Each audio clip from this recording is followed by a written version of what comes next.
Assalamualaikum everyone. Welcome to the Caliph Podcast. I'm Khairul Soly and this is episode 19. My guest today is Jumaiyah Mahathir, the entrepreneur, coach and trainer. You are the co-founder of Halalfoodhunt, an online platform that empowers halal merchants and customers to connect.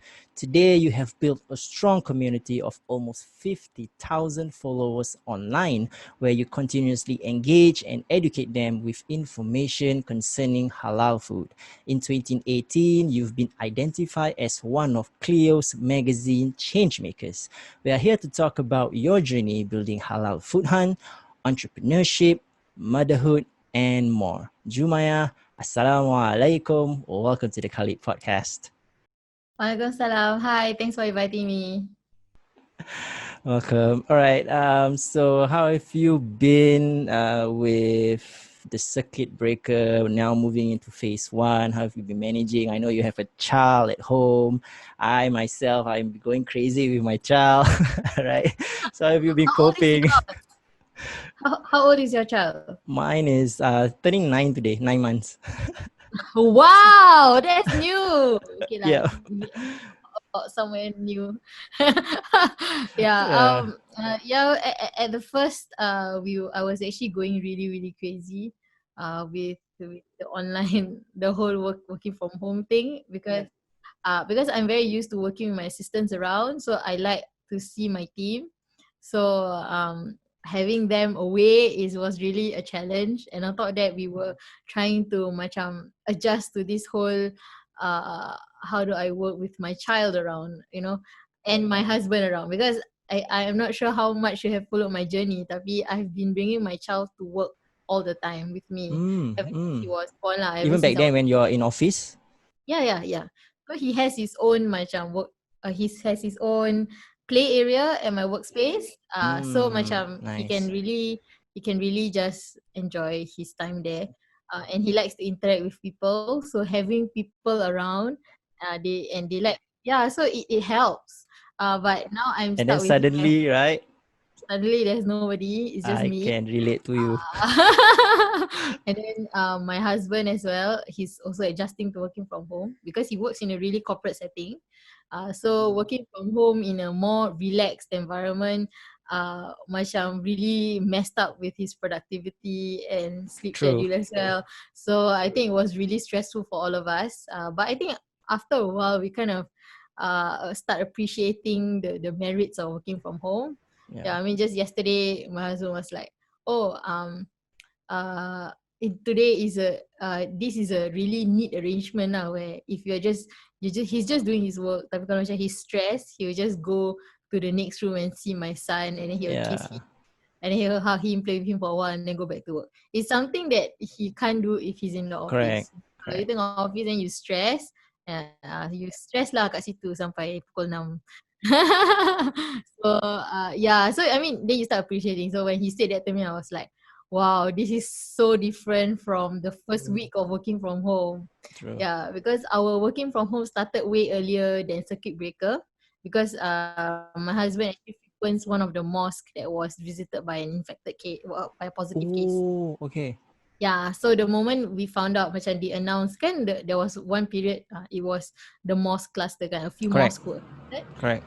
So my husband actually frequents the mosque near our place. I see. Yeah, so once the list of mosques was announced, he was immediately on stay home notice from his office lah. So his office didn't let him come to work, and then they disinfect the entire office, and then there started our work from home. So we've been working from home way earlier than circuit breaker lah. So even after his 2 weeks quarantine, 2 weeks macam stay home notice from his company tu, they still required, if I'm wrong, they didn't want him to come back still. And after that, eventually it became circuit breaker, then nobody could go back to office. Yeah, so like that lah. So yeah, so it's been quite an adjustment. But right now I don't know how I can go back to office. Now I'm thinking of letting go of my office now because I'm right. So suddenly you you can't work with your assistant around. Suddenly now you adjust and you adapt, and suddenly you don't want to go back to your office. Yeah, because if I need, my assistant can always come by. Yeah, because if I'm working from home and my registered place of work is home and office, right? So it's either one of the Yep. place. Technically my assistant can legally come by for work if she needs to. If the work is like cannot be done via Zoom or like online, like she Yep. literally needs to do something. Yeah. So those limited contact will happen lah if there's a need. Yeah, so my sister can come by if she needs. So macam Nice, technically for nice. me personally, like I can just stay home if I want. Okay. Okay. So we all know about the halal food hunt. I want to know the days before halal food hunt has started. You know, you are a former trainer and then to asset specialist, then to manager, right? So what were the years like before halal food hunt started for you? It was quite how do I put it? Uh Ever since I finished school, I actually really was actively looking for different experiences everywhere. So I was actually at some point after I finished my JC, I worked in a school, I Mm-hmm. worked in a hospital, and a school as in an administrator in a school. Yeah, so macam all the part-time work that any experience anywhere. So I was a medicine packer at Tan Tock Seng. Yeah. Mm. So I was a game trainer, no, a camp trainer. When you do all the macam the school the kids kan ada camp kan, so you become the trainer. Then I also was a program coordinator for one of Mm. my I think my brother's company. Yeah, so macam-macam lah. So I remember trying like 9 different uh types of jobs just to find out like what I like and what I don't like and what I don't want. And I recommend any youth to do that. Like macam Yeah. when you got free time, even like maybe before you go to uni ke after you uni ke, take 1 year to just work as many work at as many part-time positions as possible, just for you to get a feel of the place tau. Macam if you work in a hospital, this is what working in a hospital feels like, Yes. Very true. and you need to be there to feel it. Yeah, so if you're okay with the environment, then and you like that's your specialty, it might even help you decide what you want to do in uni tau. Mm, Yeah, mm, mm. so maybe if you dah lepas poly, you nak masuk uni kan, then you don't know what you want to do kan, then you just go and work there, see whether that is the environment that you are comfortable with, and then baru you decide. So So all these jobs are uh, before you go to uni, is it? yeah, all these jobs All was right, all before right. I went to uni. So and then after that, I decided that at some point I want to run my own business. So to at some point I already knew that I wanted to try something out on my own lah.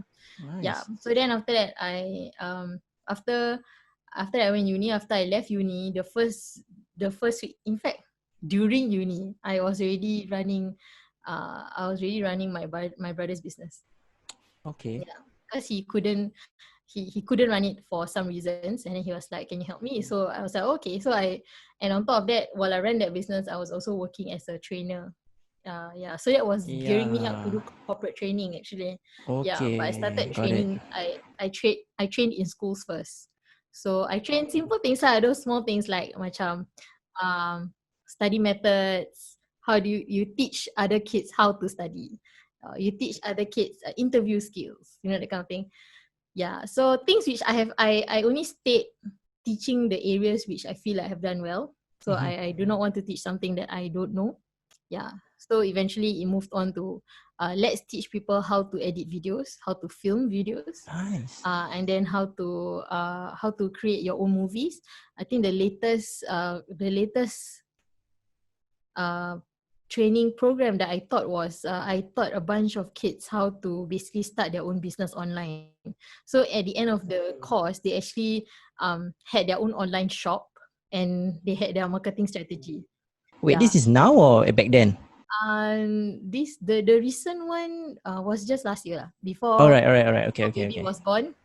Before Okay, baby was okay. born, I took one or two more training projects. All Yeah. right, all right. Okay. After baby was born, I told my guys, I'm sorry, I think I have to stop training because there's no way I could train. I'm taking care of my baby Yeah. 24/7, so Yeah. I Right. cannot. True. I cannot let him go. I can work while thinking of him if it's in my office, but I cannot train with him in my arms and train.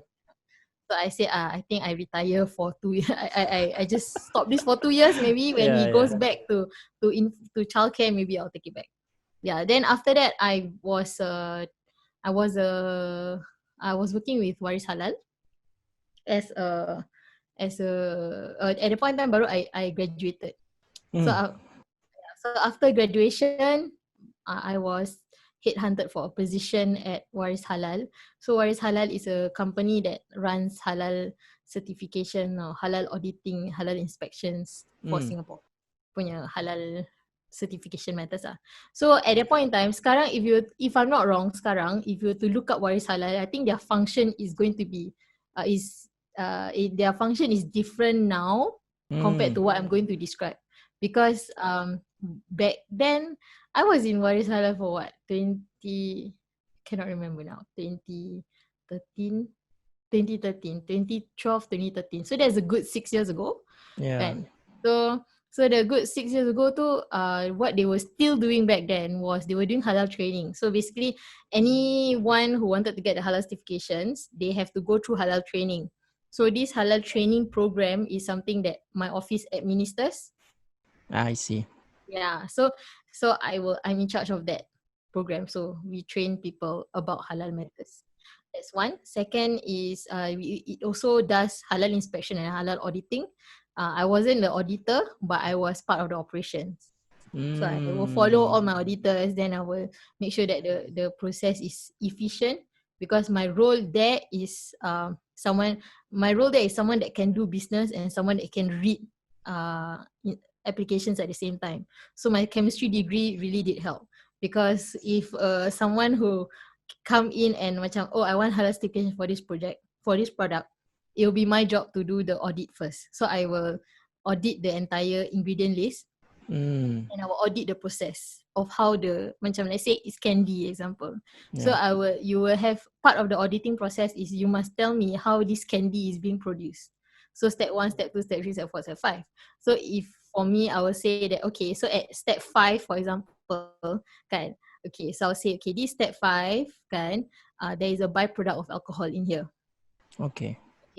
So because of this step 5, you have to now send this product for lab testing.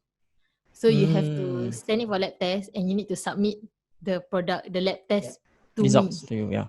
And then I will have to decide whether this is halal or not. Yeah, but even if I decide that it meets halal certification requirements, kan, I still have to pass it to my bosses. So I'm the level 1 audit. So the level 1 audit, sometimes I pun tak pass kan orang. I remember arguing with my boss so bad because of candy. Macam gula-gula. Really? It's just gula-gula. Yeah, and then after that, like there was 1 or 2 ingredients were like no, cannot. Then after that, my boss was like, you sure no, I cannot? Yeah, I cannot. They say cannot. And I say because of 2 things. One is this ingredient.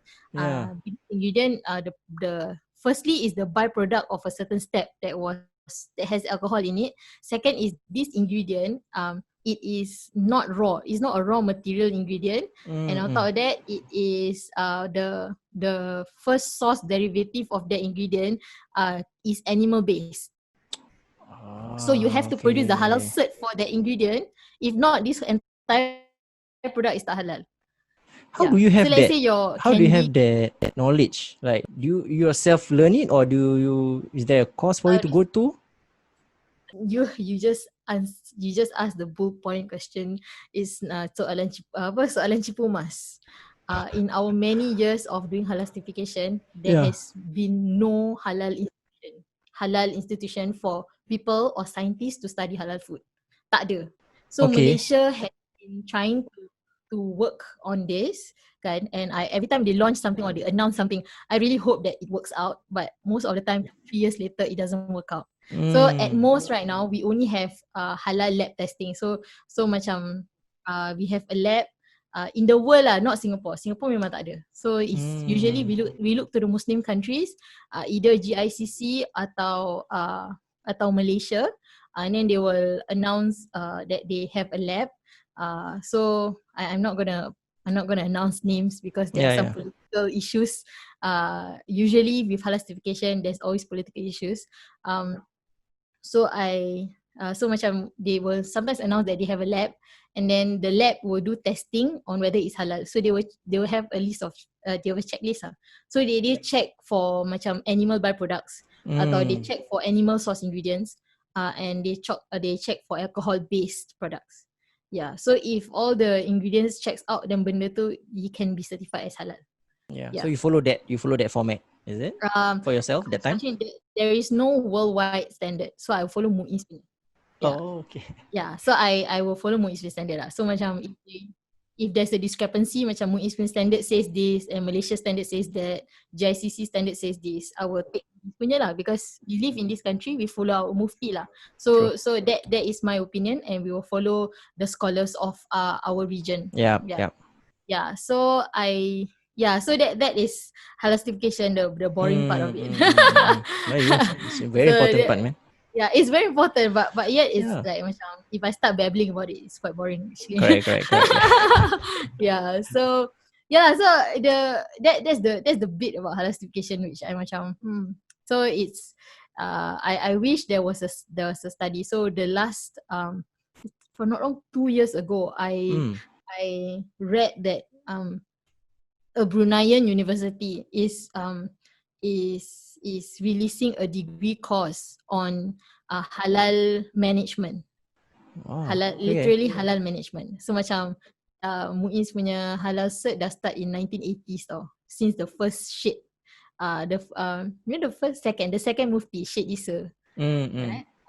Mufti Syed Isa, he's the one who started halal certification. So he's the one who signed, like, go to the shop and dia yang check. Lepas tu dia yang sign the cert tu. Lepas tu dia letak kat kedai tu. Just imagine our mufti doing that lah. So he started in 1980s. Sekarang dah 2020. So dah 40 tahun.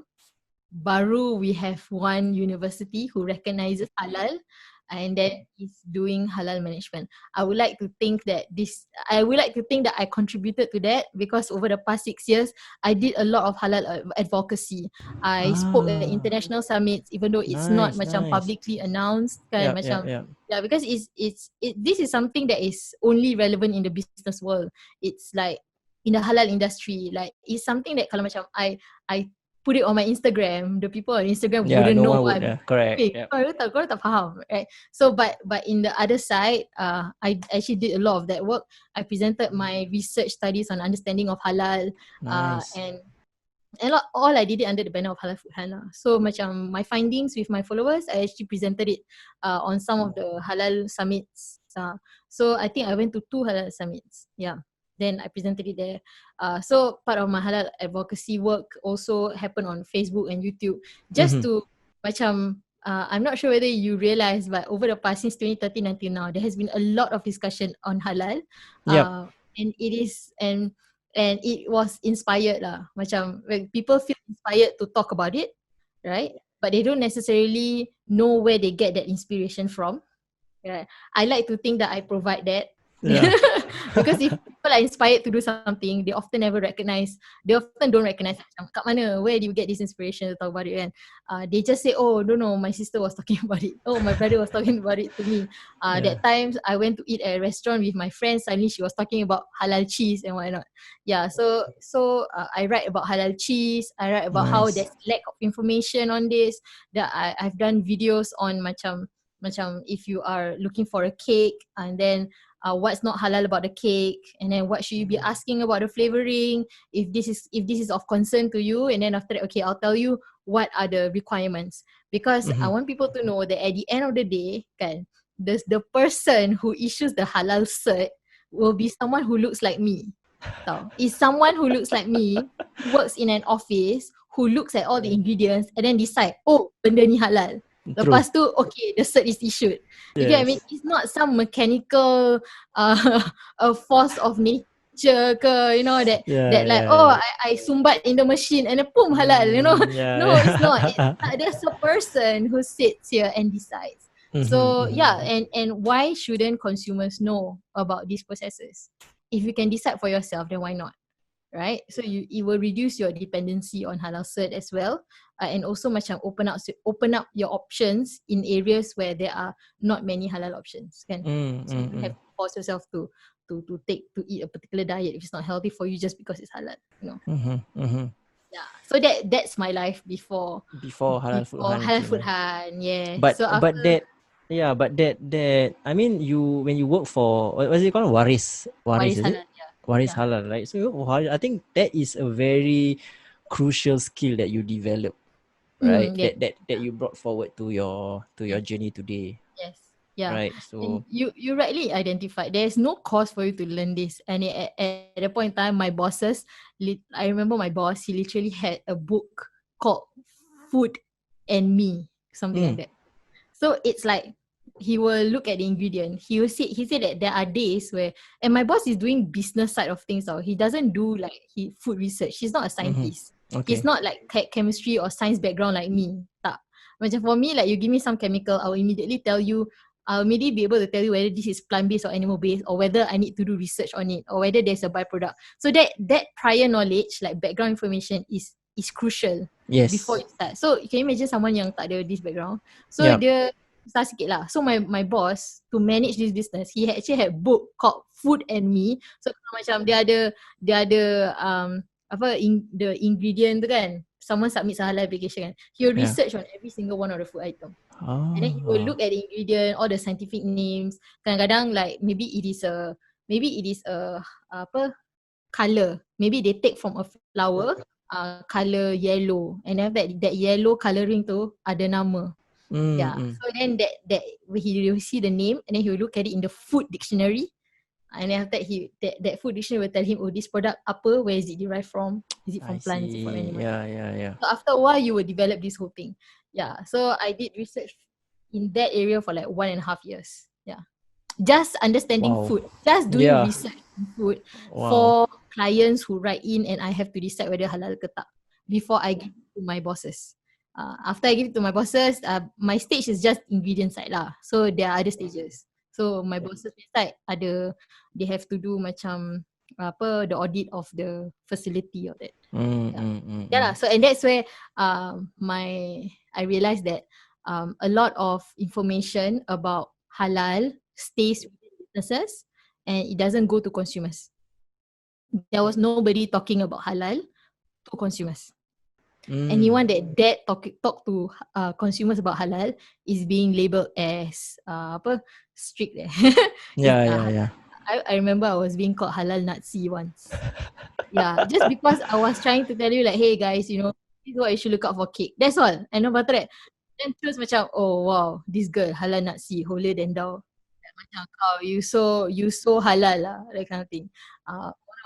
Some of the comments were like, how can you talk about halal when your baju tak halal? Then I'm like, what? What?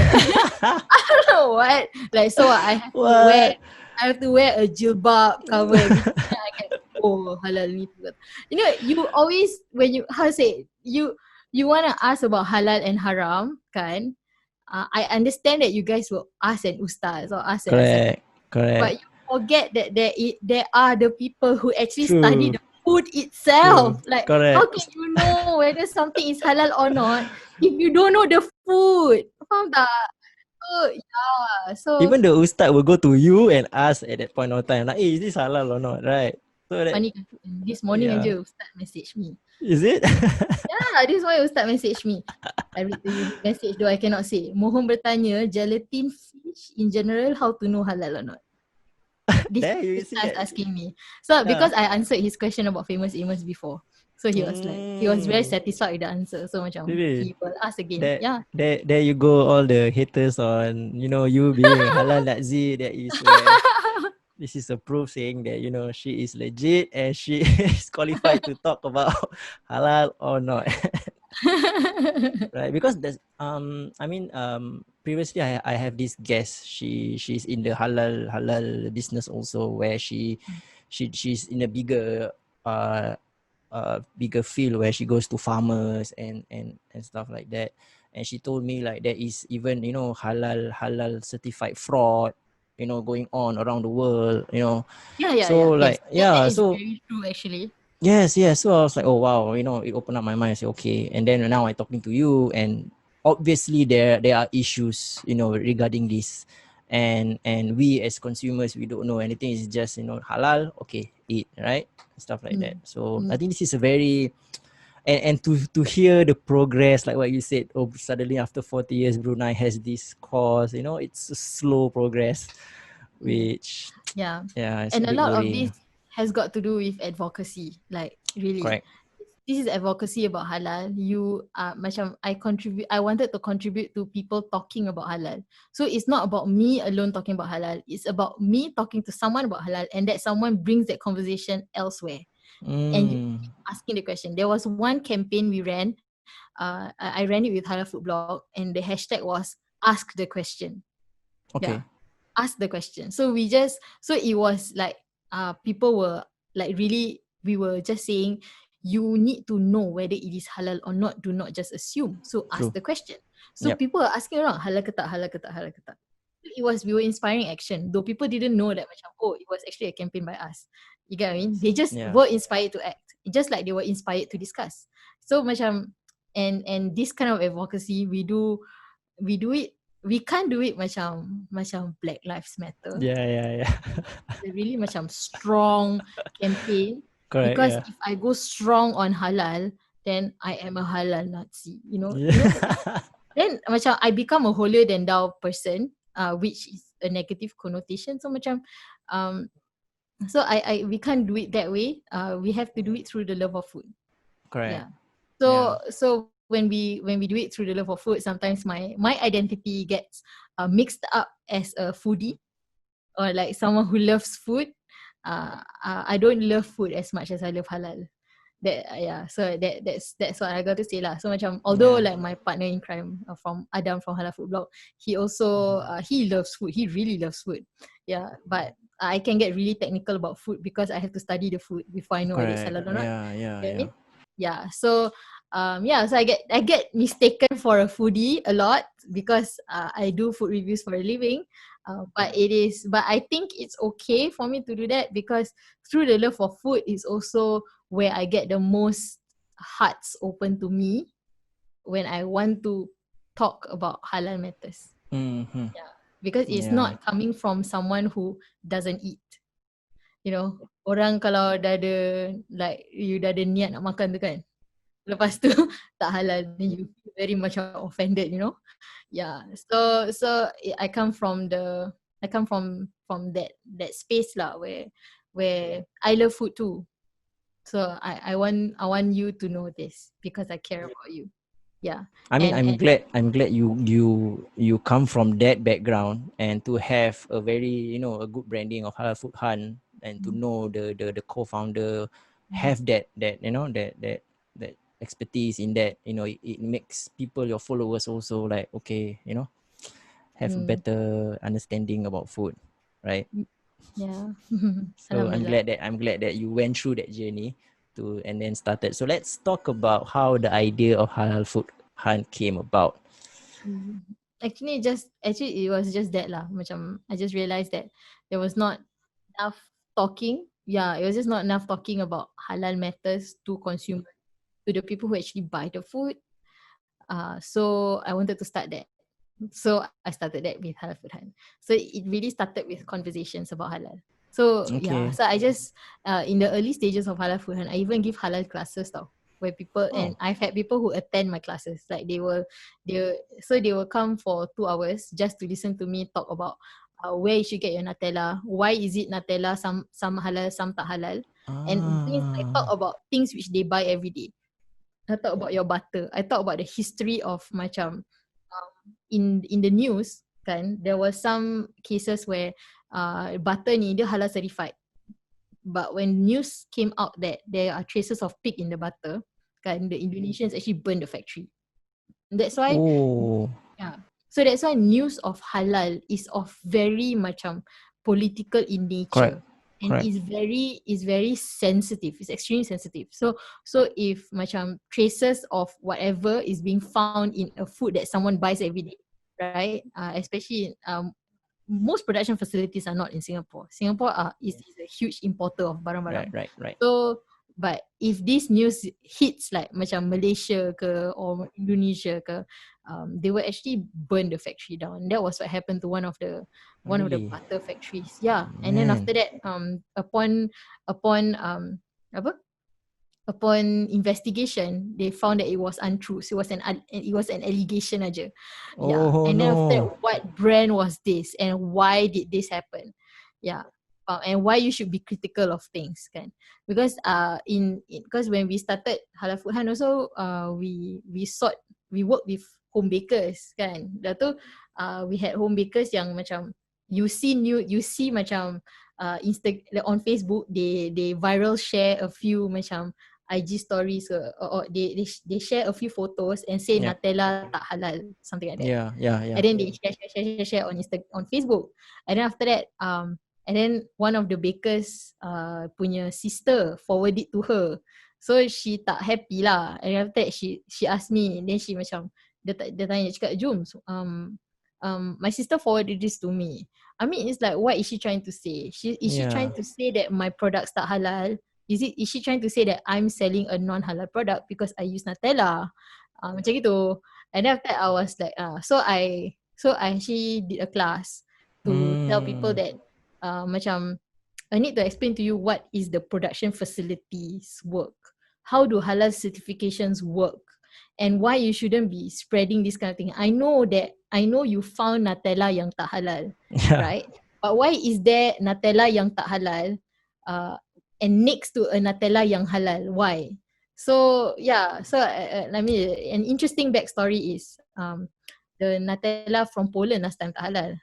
So the one that's produced in Malaysia is halal, I right? So see. Yeah. they produce the one from Poland, betul they spread and say tak halal kan? Yeah, but the good twist to this was that because of pressure from Singapore punya bakers I'm not sure whether it's Singapore bakers alone atau it's a combination of the entire region requesting for halal cert. The Poland production facility actually got halal certification. Really? Oh. Yes, and that was Powerful. pressure tau macam. So this is what advocacy does. Yep, You yep. advocacy inspires action, and Right. then the actions are not necessarily what you see in the media. You might not see it as big protest ke apa, no, True, tak. true. You Yeah. might not see that. But Correct. what you will see is, for example, a factory in Poland getting halal certification for their product because of the demand and the clarity that is needed by the Muslim consumers in a particular region in another part of the world. Yep. Yeah. So and they got halal certification pun kan does not mean that that factory will produce and print their halal cert when they sell in Poland or other parts of Oh. Europe, because in other parts of the world there are boycott halal movements. So the company, even though they are halal certified, they might not they might not Halal. print their halal logo when they sell in markets because that halal logo will cause their business to drop. But that halal logo, the same halal logo will cause their business to go up in Malaysia and Indonesia and Yes. Singapore, right? Yeah. So they would print the halal cert accompanied with the cert. They would print the logo and accompany it with the cert and send it to this region. Tapi the same product will be packaged differently without the halal logo and it will be At a sold different in a region. different region. Yeah. Yes. Strategic, yeah. Yeah, so this is something that you must understand. It's an Yep. intertwined thing. Like it's business, yes. It's also halal, yes. So you got to understand this. And why when you find one product that is not halal, like you don't literally like you don't take a picture of it and make it viral and tell the whole world that Nutella tak halal. You don't do that because you don't know how big their operations are. Yeah. You don't know how yeah.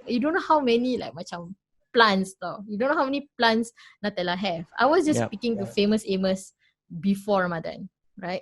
You know how secretive they are about their production. Yes. Wow. They wouldn't even tell me if they import their dough or they make it in Singapore. They wouldn't tell me. So if I want to know that, I have to sign an NDA ke apa ke whatever. Yeah.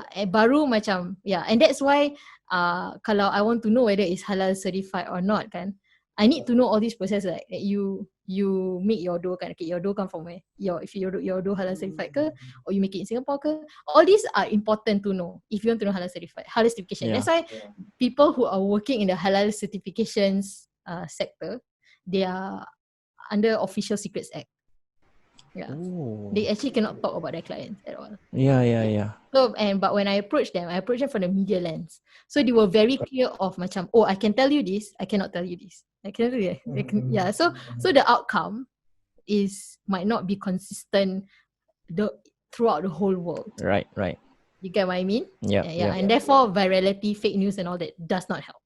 So do not. Do you go to these companies and just randomly say, hey, I just want to check your product, or like Of course not lah. Why would I want to check the product? So I've I got don't know, no maybe from requests from the followers or something, and then you yourself individually go out and do you do that or no? No, I don't see myself as a halal vigilante. I don't do that. Tapi macam Okay.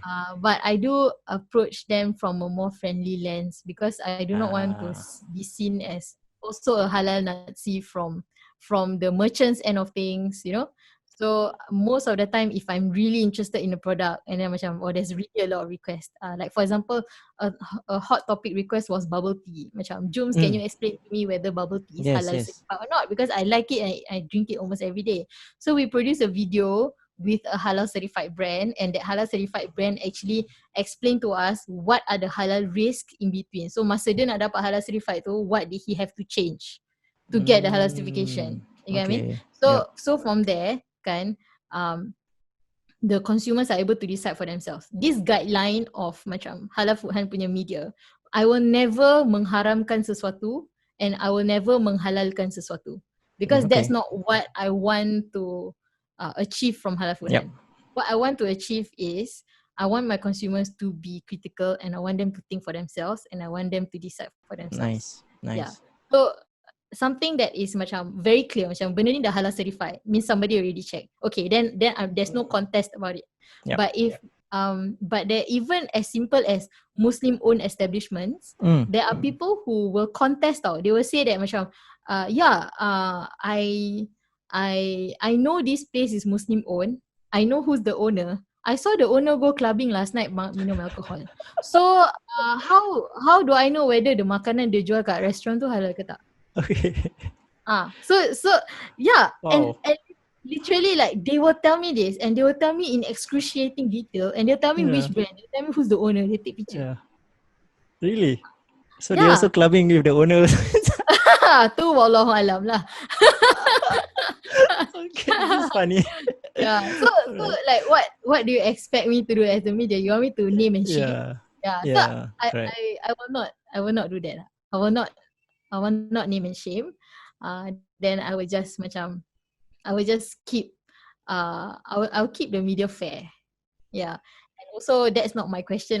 That's not my intent. So if I were to publish it, it's as good as me saying that kedai ni tak halal. Right?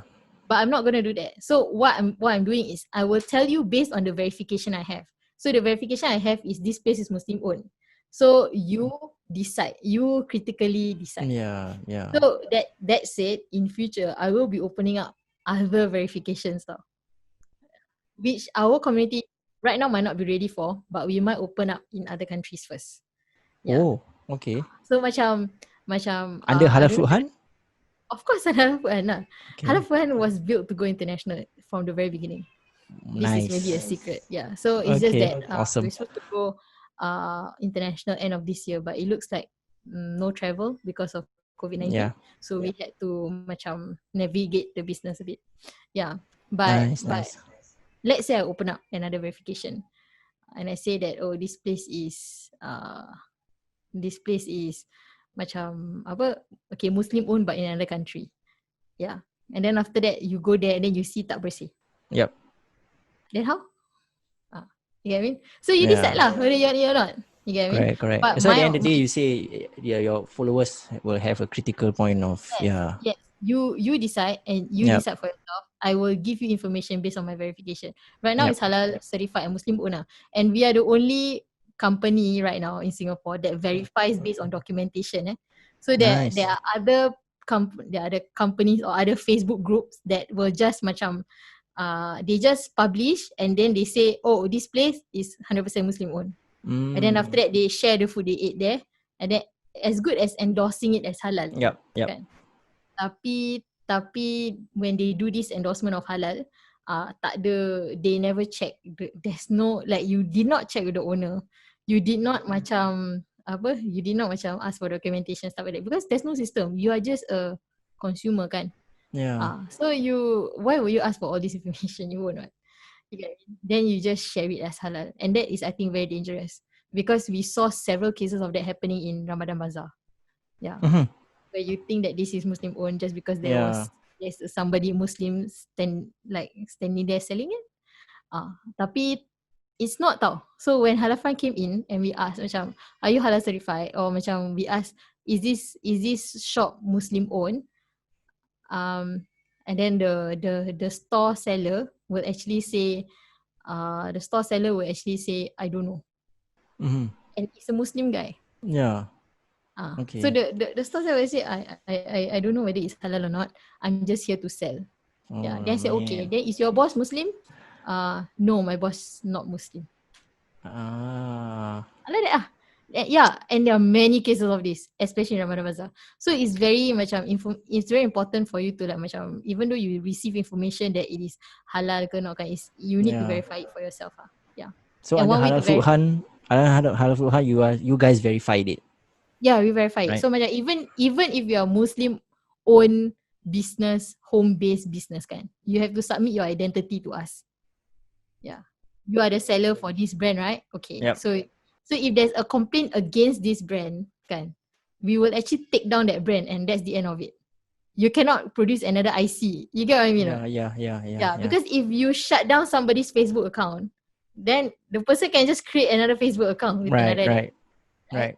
But if in Halalfoodhunt, if you complain against this person or this brand against this IC, this person will eventually be in the blacklist. And then after that, we found that, this person lied, or they tak halal ke apa ke, whatever. So far has never happened, alhamdulillah.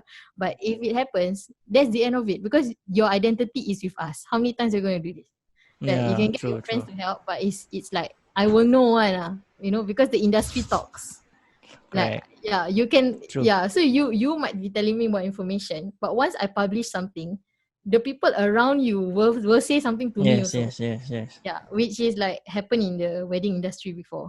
Like, I publish a wedding company, and after that, like, other wedding companies actually tell me, hey, this company cheated me, something like that. Yeah, so from there, it's up to our team whether we want to take the matter further, investigate, take you down.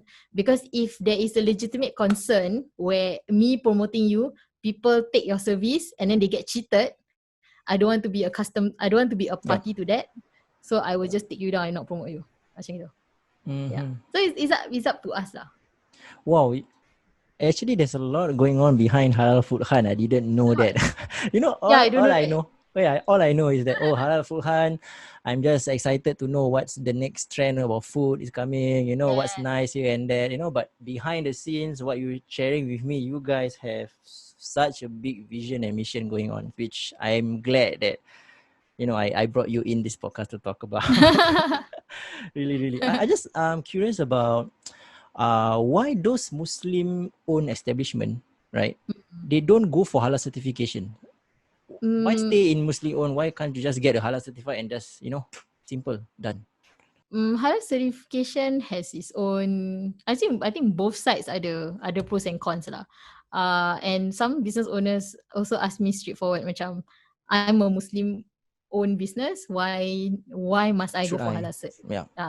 So the first one is they would think that don't need, because they know what is halal and what is not. So if they go for the halal cert, then it is already macam it's just added cost. Because halal certification also not cheap So it's like, I think it's between $800 to $2,000, A depending year, is it? on a year. Yes, depending on whether you can do the application yourself or you require a consultant. If you require a consultant, it's more expensive. Yeah, and if you are just starting out, or you're just one Correct. restaurant macam itu kan, Yep. to just out 2,000 it can be quite Yes. much. So you I try to see. save No costs as wonder. much as possible, so you don't apply for the halal cert. Yeah, but the fact that I'm saying this, I also have to say to the listeners that macam, just because someone doesn't apply for halal cert because it is expensive, it's not a reason for you to accept that as an excuse for you not to have halal cert. I give you an example. Macam let's say you have a non-Muslim seller who sells just seafood based on his own claim. Example. Lepas tu dia cakap, atau the consumer say, why not you apply for halal cert since you're selling just seafood? Then the merchant says, oh, because halal cert is expensive.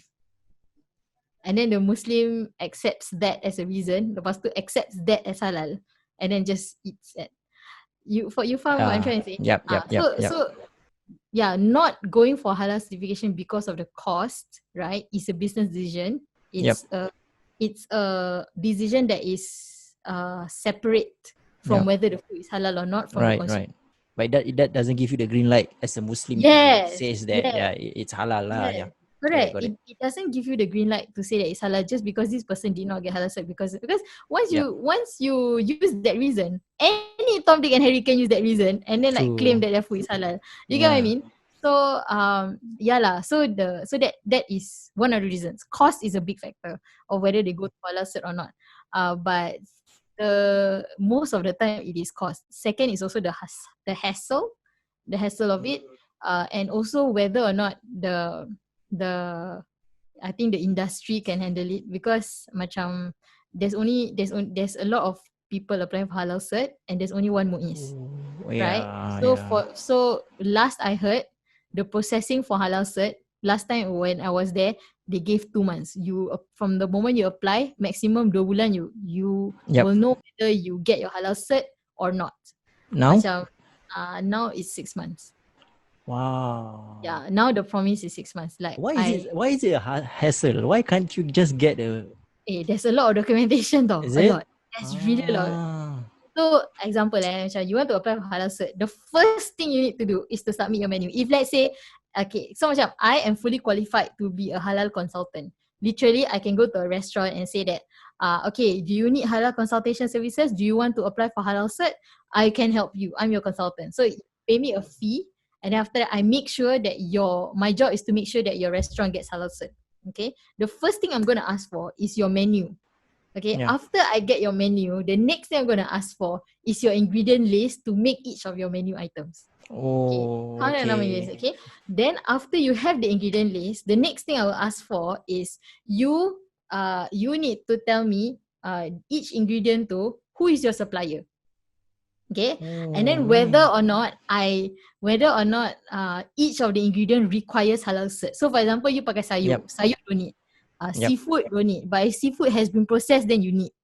Yeah. So there's this back end knowledge of which one needs halal cert, which one don't need halal cert.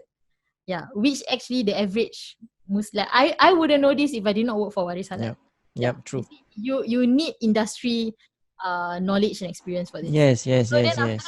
After that, you know, ni perlu halal cert, ni tak perlu halal cert. And then after that, you already know which ones. And after that, now you need to go after all your suppliers, ask them for halal cert. Last time supplier, if you buy from a supplier, you only get the receipt tau. You don't get the halal cert. You need to ask for it, right? So you go hunt for halal cert. So as a consultant, you do that for them? It depends on how much they pay me. Okay. So if because certain consultants, they do everything A to Z for them. Because certain consultants, macam let's say I am a consultant, because I'm not a consultant, but let's say I am a consultant for the past 20 years. Okay, I would probably have already been in touch with all the seafood suppliers in Singapore. Yeah. Right? So it's easier for you to just so I dah ada database. Yeah. So if you're telling me that you take the halal cert, you take your seafood from XYZ company, and I'm already in touch with XYZ company, easy I have a for database. you. Easy for me. Yeah. But if tak ada, I will go after that person lah, kan? So if you don't pay me so much, then you have to hunt and find the documents for me lah. So it depends on the fees lah actually. Yeah. And then right, even the macam, let's say your processed ingredients kan, some of them you know that okay, even though it's processed, benda ni I just look at the ingredients and this product does not need halal certification. Then you don't need to hunt for the certification from the merchants. You get me? Yeah. So macam gitu lah. So and you have to compile it all. And this is just the ingredients side tau. It's just a food verification. Okay. This is the standard. So this is this halal industry standard. You look really scared. Yeah. This is the halal No, industry standard. Yeah. no So you wonder people are going for Muslim establishment. It's that's a mountain to climb, and that's not a yes, hassle. exactly. So that's why Yeah. when merchants actually attain the halal cert, they feel very accomplished and they are very proud of it. Yeah, and they Mm, celebrate it, and it needs to be yeah. supported because they went through this entire Yes, mountain yes, of yes, trying yes. to get Correct, correct. themselves certified. I think it's an effort that really needs to be celebrated lah. Yes, yes, So yes. so yeah, so anyway, so whatever I explained to you tadi is just the ingredient side of things though. There is still the Yeah, also halal other risk components. management matters. Yeah, so macam you Oh, need to get your Muslim staff. Your Muslim staff need to go for training. Yeah, and then after that you need to talk about the processes. You beli barang from supplier. Supplier send to who? Who is the purchaser? So the purchaser sometimes, if it's a big company, the purchaser needs to be in the halal team. You need to form a halal team. Then the halal team, the mm, purchaser needs to be informed that barang tu, whenever you buy something, you need to ask for the halal cert. Tak ada halal cert tak boleh beli. If it falls under the ingredient that requires halal cert lah. So the purchaser needs to go for halal training. So that's why halal training ada dua yeah. level. One is the normal staff, the macam they call it non-supervisory staff. That means you are the ground staff. Then there's the supervisory staff, which is the people who do the management, the purchasing, the supply chain management. Yeah. So they need to be macam educated about halal. Yeah. So all that lah. And then after that, your risk measures, you need to submit your floor plan of your restaurant. If you are in a hawker center, you're trying to get your halal cert hawker center, right? You need to go and contact the building management, ask for the floor plan. Then the officer will come and check whether there's a halal risk of your floor plan. Sometimes kalau the factory ada halal part and non-halal part, Yeah. the halal requirements will mean that you need to erect a door between two production facilities to make sure that there's no contamination. Yeah, You yeah. know, like one staff from one area don't go to another area. Sometimes it's not even your problem. Sometimes it's just the next door neighbor who's selling Yeah, non-halal correct, food. correct. And then you need to build some sort of partition between you and Yeah. them so that you tak accidentally take their things from the back of the kitchen because you have a same entryway, that kind of thing. Yeah. Yeah, macam-macam lah, all this. So much. Yeah. Oh my god. So that's like they call it 10 hallmark. That is MUIS standard. Yeah, that is Singapore standard lah. Malaysia, whether they have their own standards. But Yeah. I'm sure other countries are not that strict as Singapore, is it? Am I wrong? This is not what I hear from the industry. So the Really? people who macam I cannot say names lah, but macam let's say diorang dah pernah buka restaurant in Malaysia, diorang dah pernah buka restaurant in Singapore, they will say that Singapore punya like macam whatever I just explained tadi, the standard is really very strict compared to the other countries punya. That is so what it's I'm hearing stricter from in the industry. Singapore. This is not my Yeah, opinion. yeah. Alright, So this is what I'm hearing from the people who run the restaurants. Yeah, but the bit of processing the halal cert tu ada issues lah. Yeah. So okay, yeah, so interesting. that is where we're going with this. Yeah. So Nice. there's a standard So versus a Muslim-owned verification on Halalfoodhunt, where you have to just prove to me that your business is Muslim-owned by proving your identity or Yeah. proving your company registration, and I don't check anything else. You get what I mean? It's so much easier. Yeah, so for startups, we just started. I mean, of course, in terms of cost, they want to save, right? So it's better to be Muslim owned and to be endorsed by Halalfoodhunt, right? That would be a safer. I mean, that elevates your safety. Yes, I would think so, because there are online identities that say they are Muslim owned, or they say they sell halal food, tapi when we check, that's not entirely true. Yeah. Ada lah. Okay, Yeah. got it. I pernah.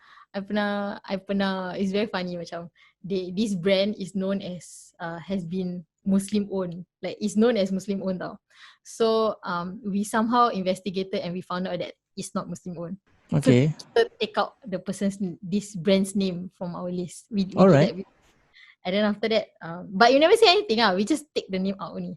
Then the person wanted in, because it's market, what?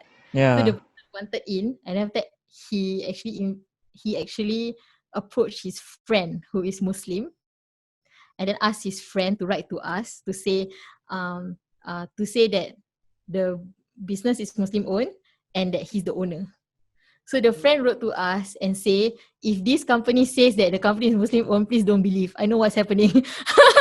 And he's trying to get me to be the owner, and I'm not. So macam if he says I'm Muslim owner, I'm not. Yeah, macam gitu. So you get what I mean? Like, wow, it's like benda macam gini, like so much. I just don't want to deal with it. So like it's really you verify with us, and then we're not even going with hearsay tau. Like macam you can claim you're halal certified or you can claim you're Muslim owned, tapi unless I see the documents, I'm not gonna we're not gonna put you on our Then list. those kind of veteran makcik at the coffee shop, hawker center who sells for 20-30 years, nasi padang, then they I'm sure that one is based on trust already lah. You'll be surprised, they comply. Is it? They comply. We will say that makcik nak join kita punya halal ni kan, you want to join our Halalfoodhunt listing kan. Can you submit your akra to us? You are registered. Makcik register. And then you will just send them. Though you have to go to them, is it?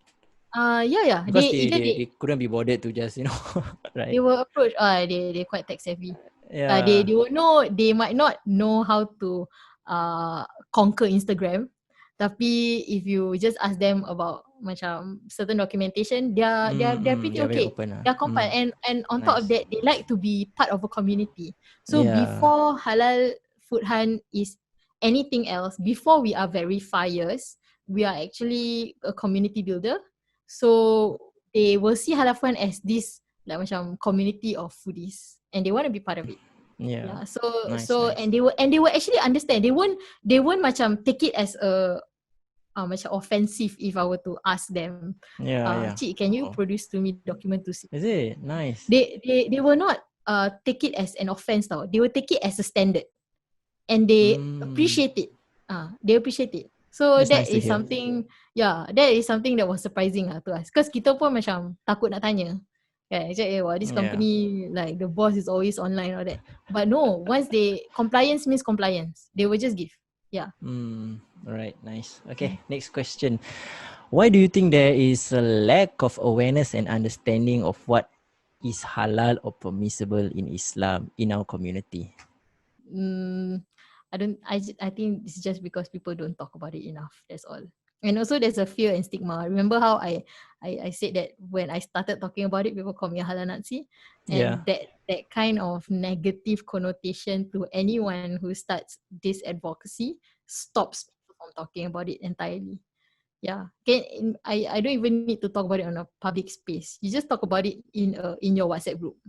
Like maybe you have a group of 10 friends in a WhatsApp group. Lepas tu you share an article called What's Not Halal About Cake, for example, and then somebody else just puts you down and say, sudahlah kau tak habis halal.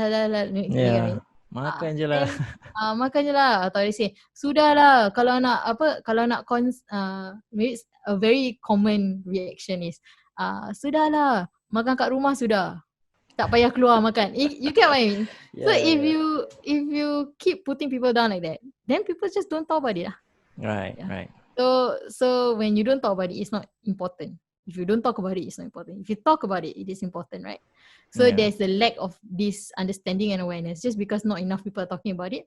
And I like to think that over the years, we have given people the strength and the bravery to just talk about it. And not even talk about it publicly, just talk about it to your friends and family, because they in turn will talk to their own friends and family and all that. So it's heartening lah, especially when moms actually write to me and say macam, thank you for educating my daughter about this.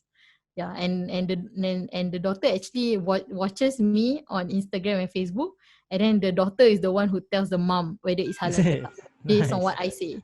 And then after that, then the mother was like, okay, thank you for teaching her. That's all. So it's heartening to see like that. Macam after that they will keep talking. So talk about what matters. Really. Okay, so you built you mentioned just now you built Halalfoodhunt for it to go international, right, in the first place. Okay, so what are the projects and plans you are focusing on to take Halalfoodhunt to global scale? For now, not yet. Because we have to focus on the local market. It seems like everyone's still reeling from effects of COVID-19. So we are seeing how best we can meet the local demand first, for advertising and advocacy for the local ones. But the idea is once macam I still think that we are not as established in Singapore as I would like. I would like more people I to know see. about Halal Food Hunt.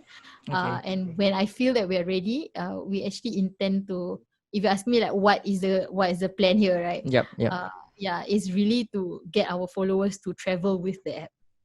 Yeah, because when Nice. our followers travel with the app, that's where they will know lah. Macam, oh, okay, this part is verified, because it's very useful when you know. Because I traveled for quite a bit, and I traveled in like areas where really there's no other halal food except for kebab. so Yeah. so having this would help. Yeah. So and eventually it's a community of halal food, halal foodies. Mm. Yeah. Yeah, that's the Okay. strategy. Nice. What are the areas that you see in a Muslim community that is lacking? So you saw in terms of awareness of halal Mm. awareness, right? So what are the areas that you see in the community that we are For lacking? Other mm, things? I don't know whether you listen to a few other podcasts. Should I say names or should I not? I think I think what's lacking right now is still macam the support for each other. Um, yeah, maybe I should just say. Should I just say it? Why? What's wrong? Just say it's okay. I think there's a lot of things that can be done on a digital scale, Sure. in social media content.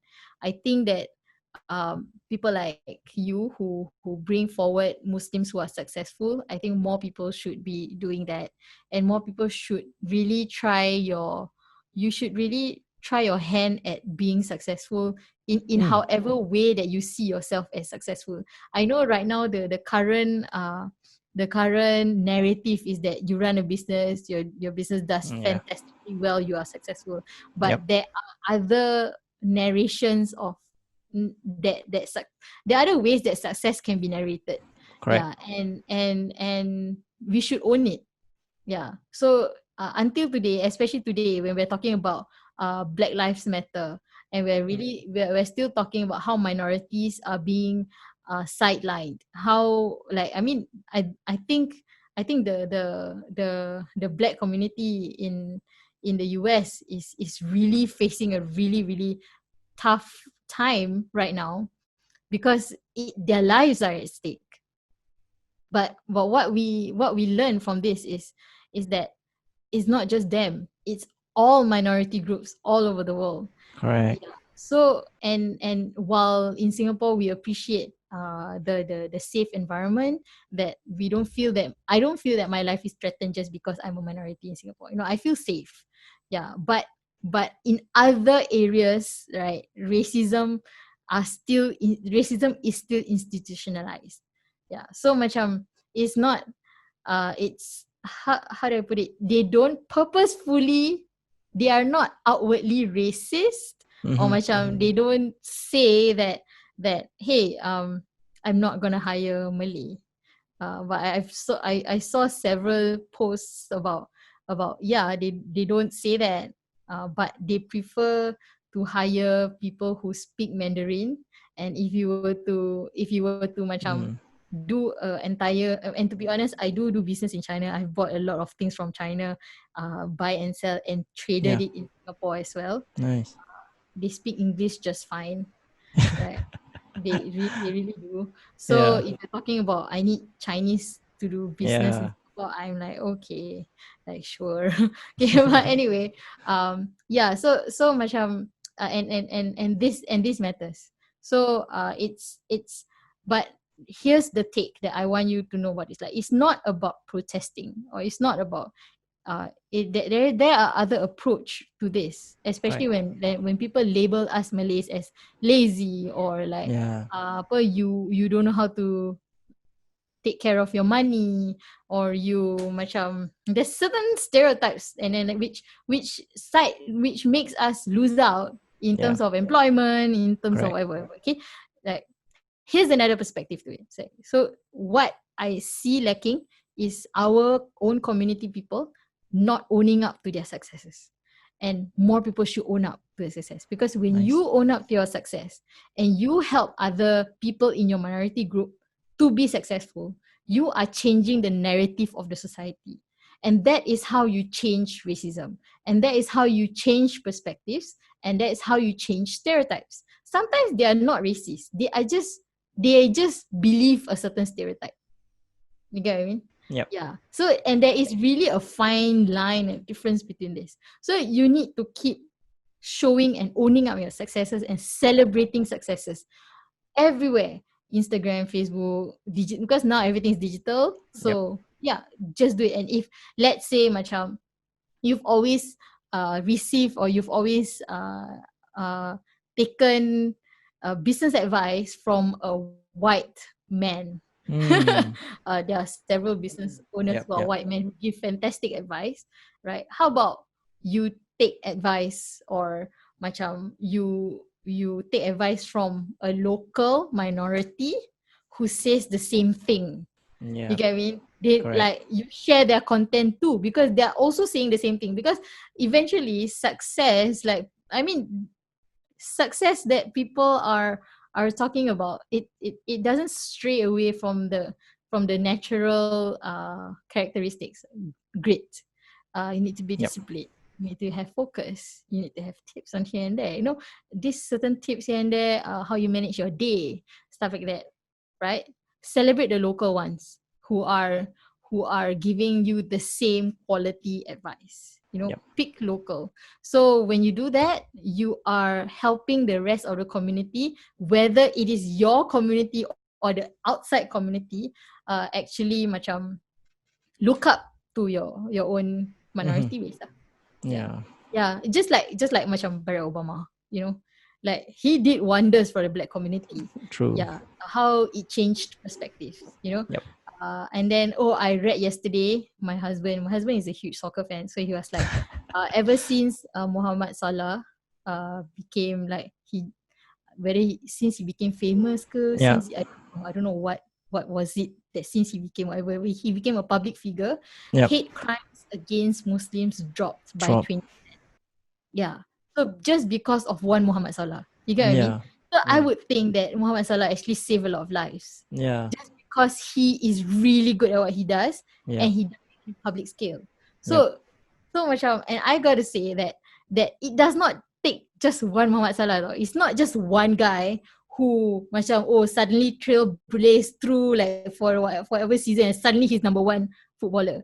No, there has been many other like True. Muslim Yep. soccer players who Yep. tried to be Muhammad Salah but did Yep. not manage to get there. But macam, how say, Muhammad Salah built on their successor. They might not reach the full 9 yards. Maybe they just hit the first yard, and then after that, a few more others tried, and then they get to the second yard. And then a few more others tried, then they get the third yard. So this Yeah. is what how people are breaking down barriers, right? And then after that, and that actually paved the way for Muhammad Salah to be where he is today, and through all the people who walked the path before him. So you might not be the person who is like huge, right? You might not be Barack Obama, you know, the Right. person who became president, but there were people and black politicians before him that did it.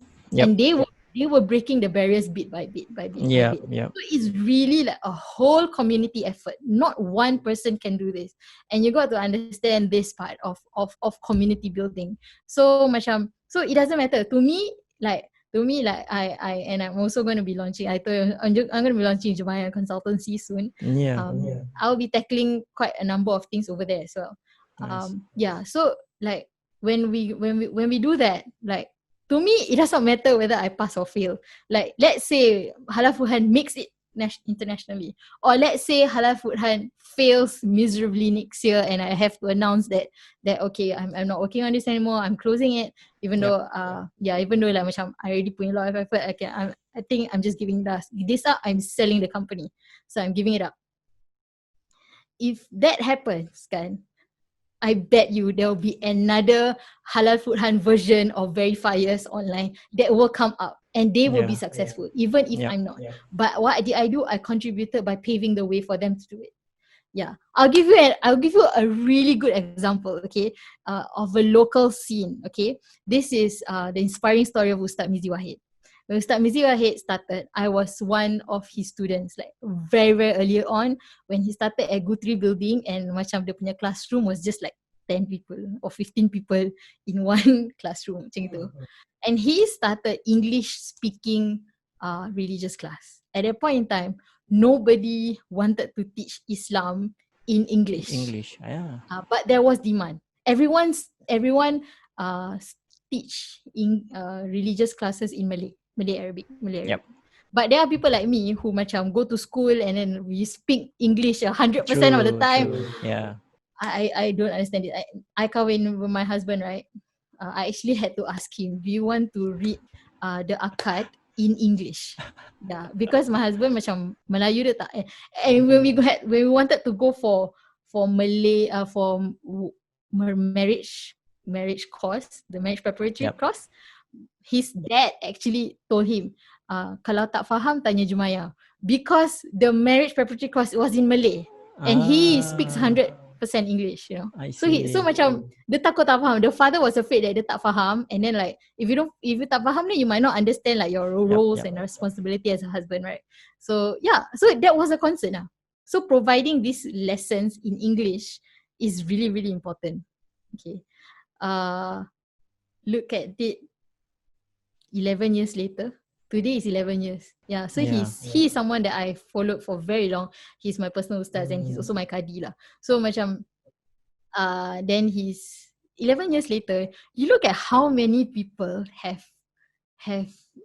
started English speaking religious classes. So many, right? But who was the one who like for the first I think it must be a good 4, 5, 6 years that he was just hitting at this English religious class. He's just hitting at it. Like it's a roadblock, you know, that he just wanted to hit on it, and he wanted to bring local asatiza international, right? And look at where he is today. You know, he is still the one that macam going international in Singapore. He's from Singapore, speaking about religion internationally, as opposed to back then when we were inviting international speakers into Singapore. Like, why can't our local asatiza be just as good and speak internationally? And the language internationally is English, so that means you need to build proficiency in English among our asatiza lah. So, and he built the confidence and he built a platform, and he made it really obvious because he started inviting other asatiza to speak in English to his talks. And every year he organized like 3 to 4 talks.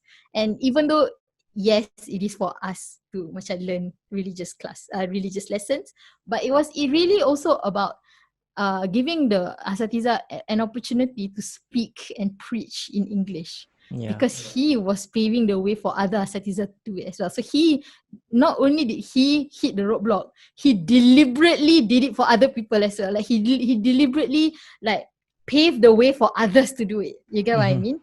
Yeah. So this is one, to me, this is one shining example. But in other areas, this is just in the religious aspect lah, macam Islamic preaching.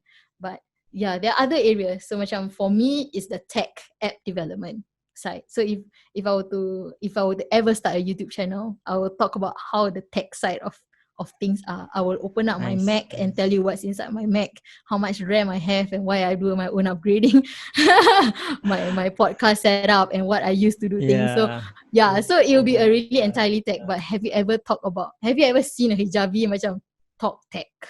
No. Like really tech specs. Not really. That would be cool. So that the people only know I eat only lah. so that's lacking. So keep owning your successes. If you're successful somewhere, show people what you can do, showcase. Everybody does it, we break the stereotype. Everybody does it, we build a better impression of our community. It will create better employment opportunities for everyone, especially our younger generation. Yeah. Wow, I love it. you yourself, you kind of light up also when you speak about this. Yeah, aku macam I find that our Malay community macam very humble. Yeah, it's not that it's a bad thing. Being humble is good. Tapi if you humble and you hide everything, it does not contribute to the changing the narrative Yeah. of what is disadvantaging our community. You get what I Yeah. mean? If Yeah. you want to if you want to turn that disadvantage into normalcy or macam, if you want to turn that disadvantage into something that is good for the community, or you've got to show positivity.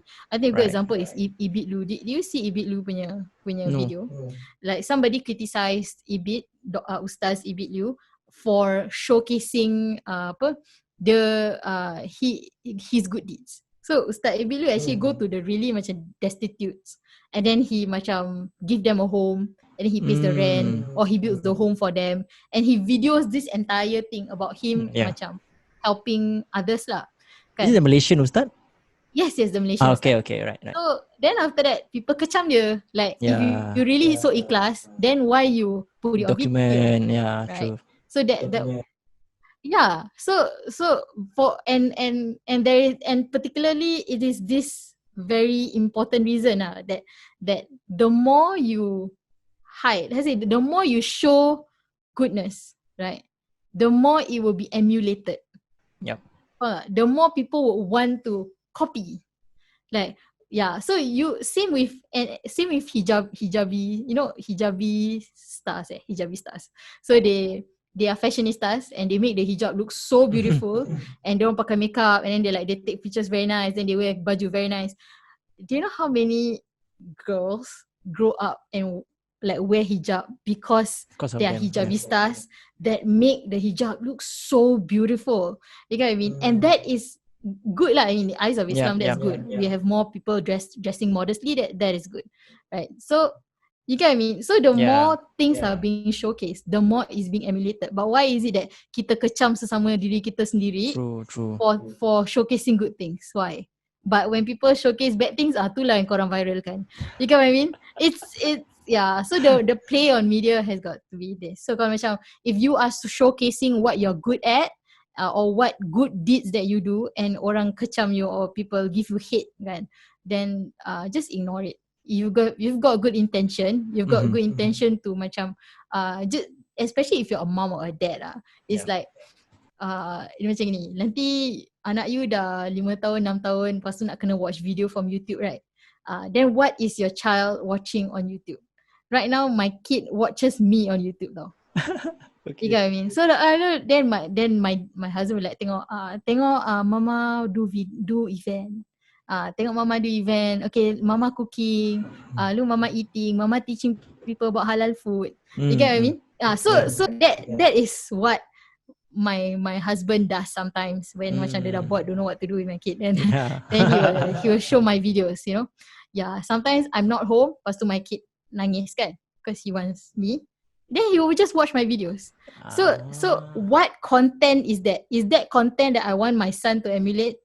If that is okay, if that fits the bill, then yes, keep going. No matter what other hate people say, I don't care. So macam Ibit Liu, kalau dia dan I'm not sure whether he's married or he has kids. I tak tahu. But if his kids see his videos like that, I'll be like, oh, I want to be like that. I want to be like my father.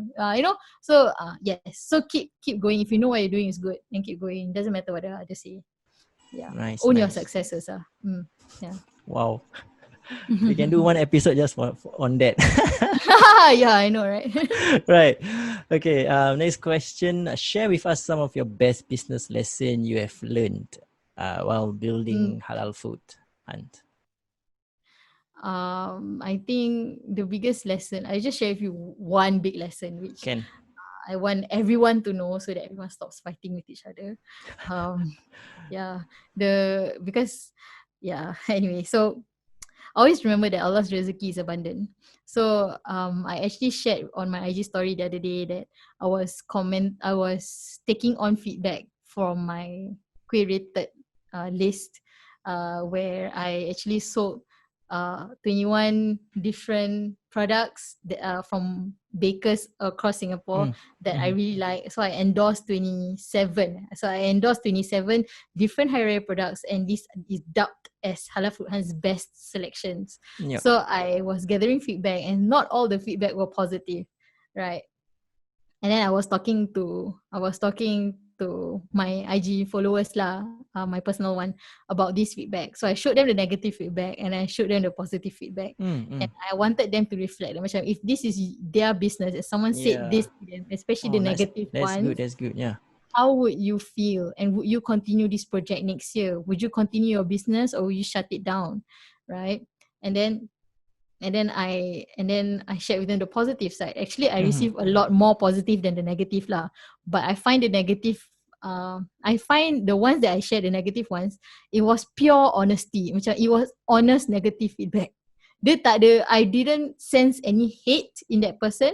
I just macam, oh okay, you're really disappointed. And then macam, and the person actually said tau, I do not trust Jum's food reviews. And it's not just the kuih. All the there were several restaurants that she recommended. Lepas tu tak sedap. I don't understand why Jum says it's nice all the time. Why everything is nice.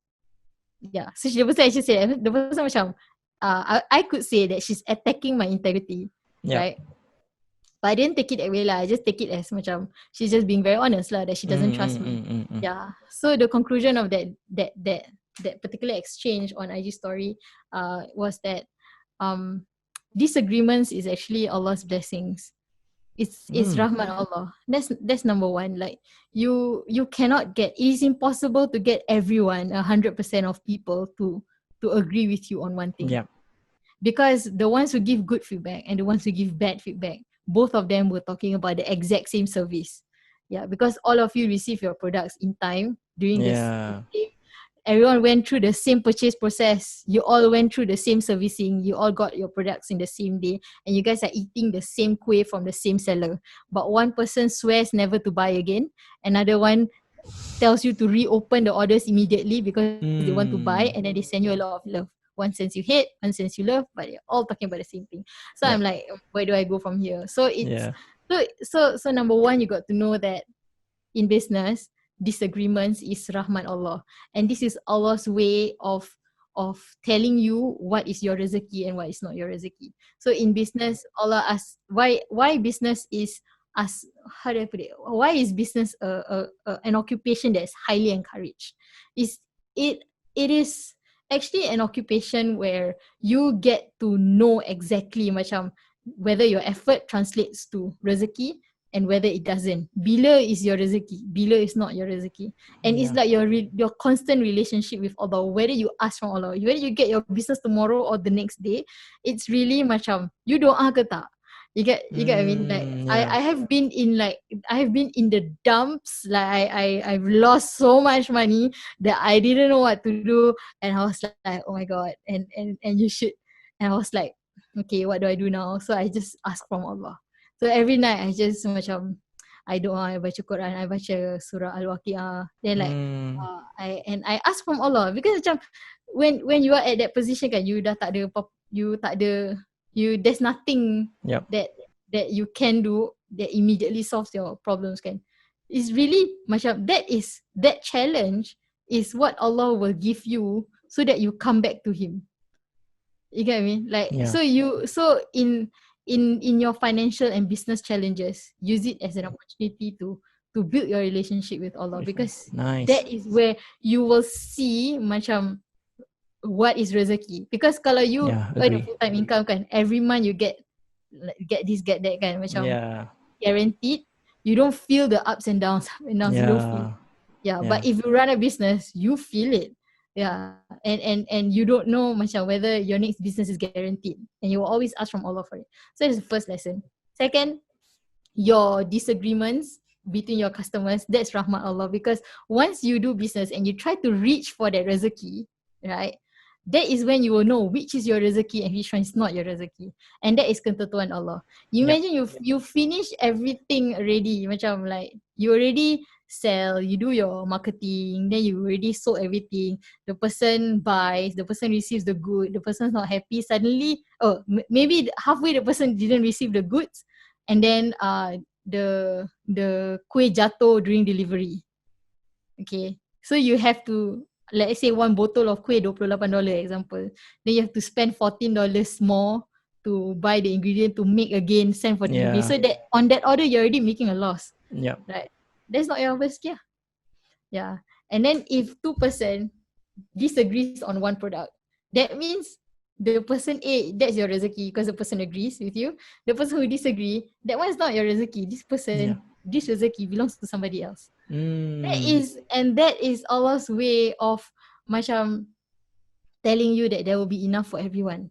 Because the person who disagrees with you, the rezeki belongs to somebody else. Yeah. And that there are people who also disagree with other people, and that rezeki will come to you. You get what I mean? So there will always be enough going around in the community, enough rezeki. And I want everyone to please believe this, because there's so many businesses that I see macam, you just because one business is doing well, you think that they are taking away your business, but they're not. They can't, because the owner of rezeki is Allah, and Allah is the one. No, because of disagreements, no one business can monopolize an industry. True. No one business can monopolize onde cake. Okay, because of that, if you make onde cake today, there will be people who will buy from you. So once you cannot monopolize, it means that there will always be enough for everyone.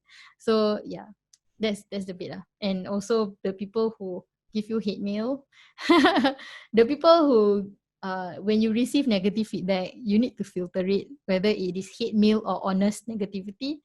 I think if it's just hate mail, then you can just delete it, because I do receive hate mail macam this list is nonsense. Full stop. Lepas tu tak cakap apa-apa lain. I'm like, apa maknanya semua ni kan? Tak ada. So I just don't listen to that. But if someone writes the one that I shared, macam the person actually bothered to explain, I don't like this, I don't trust this one, it came and it's like this, and after I disagree with this, okay, that one you take, because you can feel the honesty from that person, you take it, and that is the person that is going to help you improve. And have, because even today, till today, like macam I changed my bottles pun because of negative feedback last time. I changed my packaging to now a really good one, also because of negative feedback last time. Those are people who care about you, the people who bother writing to you about negative things and honesty, and they bother writing properly. They are the honest people lah, that care about you. So take those, and you will improve by leaps and bounds with your business. Nice. There's some highlights from Ustazah Jumaiyah. Yes, Ustazah Jumaiyah. Nice. Bertauliah. Okay. Right. So just now you spoke about your new project that you're working on, Jumaiyah Consultancy, right? Yeah. Maybe you can speak a bit about that. I think this one is still in the works, but mainly I'm actually only servicing the clients who are asking for it. That means they've been working with me on other projects, and then they know me, and then they know how I do business and how I can market for them and how I can really sell their product if I want to. So they are right now doing, I'm only servicing like one or two right now. Okay. I'm gonna see how it goes, because so far I've marketed 4 people under the banner of Halalfoodhunt, and I've also taken over I've also managed social media accounts. But I do manage other people's social media accounts. My team lah does it. And there are others who want my view on marketing, branding.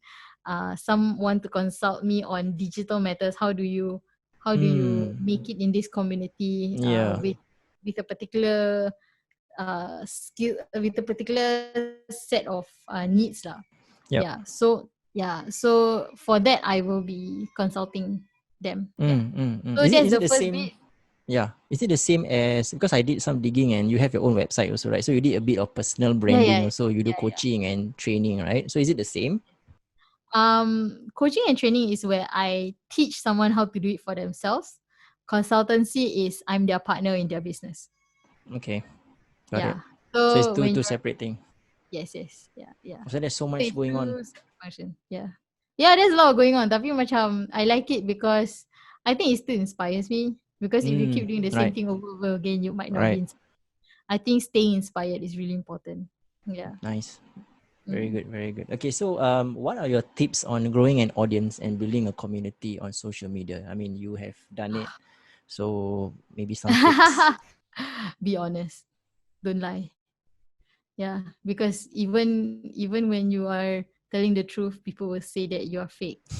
So don't even bother. I think being fake is just very tiring. So yeah, and really be yourself. Like Yeah. people don't. If you're trying to build a community around your brand, right? Speak to them about what your brand stands for and what it is. Mm. Mm-hmm. Tell the truth. Don't like don't oversell things. It's not a good idea. But I think when you speak honestly, because even in my feedback, I asked, is the product is the product you receive as per advertised? Yeah. So if they say Mm. no, most of the time it's a quality issue. So I will check production side. Yeah. But if the answer is but if the answer is no because they feel like I oversold something, then I have to check the way I market it. Yeah. Yeah. So you have to claim your successes and claim them truthfully. Yeah. And when that voice, and then after that you build your voice. When that voice is very, very clear, people know exactly who you are, that's when people start resonating around you. Yeah. Yeah. So yeah, so it's and this is similar across many different industries. Like it can Industries. be Yeah. an influencer level, it Yep. can be a business level, it can be like just a product speaking, or it can be it's true across all of it. Yeah. You Yeah. have to have this very strong identity and very strong voice. But the tricky bit is you might not get it right the first time, Of so course. never be afraid to try. So just if you want to know, like for Halalfoodhunt's journey, I've changed the voice of Halalfoodhunt I think a Mm. good 4 or 5 times. Yeah. Okay. Just to macam is this voice truthful to the brand? Then I try Nice. it, see whether it brings, whether people are resonating around it. Yeah, because Nice. when they Okay. resonate, they show it by liking, they show it by sharing, Yeah. show it. So statistics don't lie. So you look at your statistics. Yeah. So once and see whether what they're talking to you about. Feedback is really important. So if you are talking to your consumers, the especially Instagram, there's the ask me anything, right? Yeah. Yeah. Yeah. Yeah. So once in a while I do ask me anything. So if you do ask me anything, you look at what questions they're asking you. So the Mm. questions they're asking you, right, whether it's reflective of the brand voice. You get what I mean? So if Yeah. you ask me anything, is open ended. If you ask me macam where's the best laksa in Singapore versus is vanillin halal? You get what I mean? Yeah. Yeah. How do you see me? I want to know how you see me, Yeah. right? And from there you build the resonate there, the community there. Of course, that is to me that's the first and utmost very important thing. But let's say you just want an online presence and reach. I think as a business you should start by making it a smooth purchase process for your consumers. Make it easy for them to buy and get your product. Make it easy for them to know what you're selling. You'll be surprised, until now there are businesses that macam, hey, can I send food to halal food? Tapi when I go to their Instagram, I tak tahu what Yeah. what they're selling exactly, because there's so many things. Lepas tu ada personal faces, they Yeah. got personal accounts, they got updates on their family. Lepas tu so macam I tak tahu what you're selling. Yeah. So if I tak tahu what you're selling, then I don't it's hard for me to promote you. Yeah. So once you make yourself easily promotable, you can go to any influencer. Like they just visit your account, whether it's Yeah. Facebook, Instagram, whatever. Don't tahu, or your website even. They know exactly what you sell. You get what I mean? Right. So that is important. After that, yeah lah, get the ball rolling. Reach things that make people talk about you, make your packaging nice, so people like to to post about it. Interaction is important. Some people write personalized notes to their consumers. Uh, And because when people receive something personalized, it's personal to True. them, they share it. Yeah. So these are all the little business tips and strategies which usually I share for my clients. So if they're consulting me about macam how do I best market my product, then the first thing I'll do is I'll study their entire product, I'll study their entire business, how they work and stuff like that, and then I'll give them the best strategy for them to try out. Yeah, for them to work. So that's the first that is under consultancy. But if let's say you're not up for that and you just want to come for class, then I'll the tools that you can do it lah. But the golden rule is always in application. You can know as many tools and as many strategies as you want, but if Yep. you don't apply it properly, you might not receive the results. Yeah. Mm. Yes, Nice. All that's right. going. Okay, so when the word successful comes to mind, who do you think of and why? um, Many people actually. Um, I think there's not one person. Uh, if there's only one successful, you're talking about the current century. Yes, can. You're talking about the current. If you're talking about the current century, because I wouldn't think. To me, like in all of history, the most successful person is Siti Khadijah. This Siti Nice. Khadijah's Sure, sure. apa, other than Rasulullah, who is our pristine example for everything.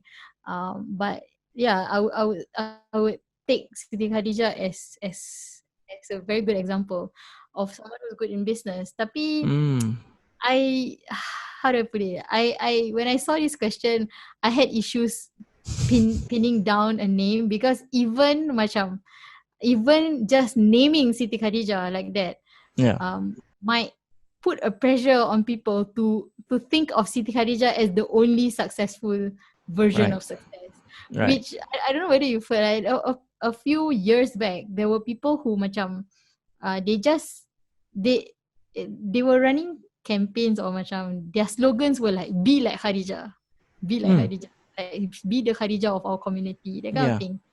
Uh Not everybody has to be a Siti Khadijah. So if you put it as that, then you talk about others as well lah. Yeah, you Yeah. can't just success equals business equals Khadijah. You know, Correct. Correct. yeah.